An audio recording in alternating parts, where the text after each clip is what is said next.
When it comes to automobiles, we Americans often believe that bigger is better. But Ernie Adams has a contrarian streak and prefers his cars not supersized, but semi-shrunk.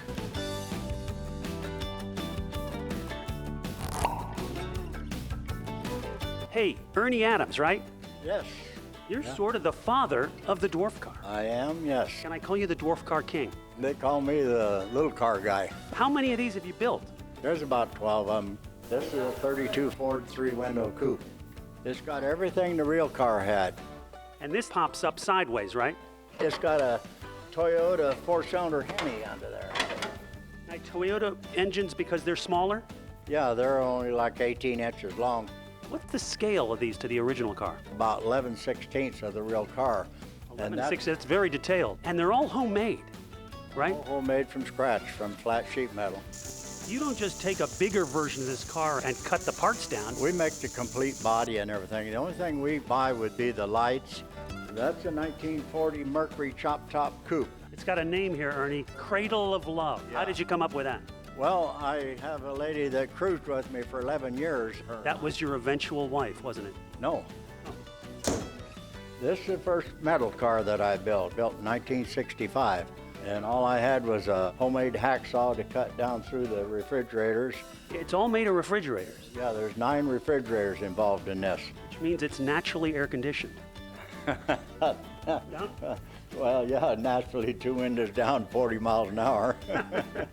The seats, the back folds down and then they flip up so you can walk into the back seat. How did you get started doing this? My mother bought our home place in 1944, and the city dump was about within a half mile away from us. You raided the dump for parts. I'd bring them old motors home and get them running, and I was learning my trade and didn't know it. So you've always been automotively gifted. Can we say that?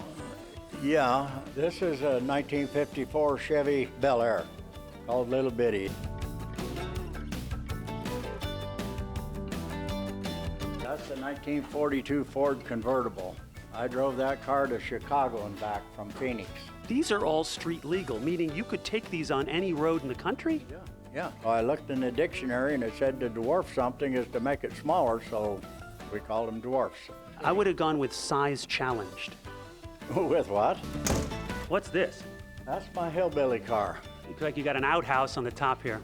Is that Bill Clinton? No, Don Laughlin. Don Laughlin, I should have known that. And my wife dresses to kill, she cooks the same way. Never go to bed mad, stay up and fight it. This one's called Precious Memory. When I was a teenager, I used to see the kids cruising their old cars down the main street of our town. There was a guy and a girl in the back seat, and they're always laying on each other, necking, you know. And So your precious memory is a pair of teenagers necking in the back. Can you be honest? yeah, This is your shop in here, huh?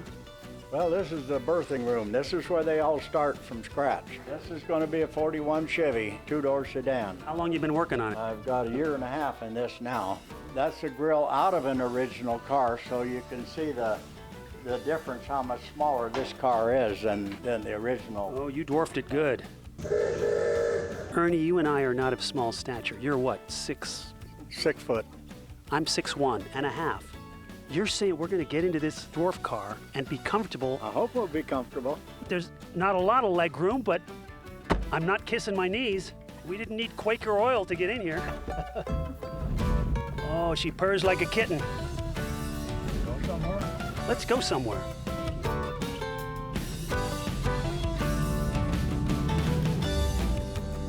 Now, what kind of mileage you get on this? Get 31 miles per gallon. And how fast can it go? It'll run 99 miles an hour. It won't. You're lying. We held it for 10 miles at 99 to see if we could see 100, but it wouldn't show us anything. Yeah, I should take a citizen's arrest retrospectively on that one. Ernie Adams, if somebody wants to pay you a visit and get a load of these dwarf cars, where do they go? 16 miles south and west of the town of Maricopa, Arizona. Thanks for the ride, Ernie. You bet.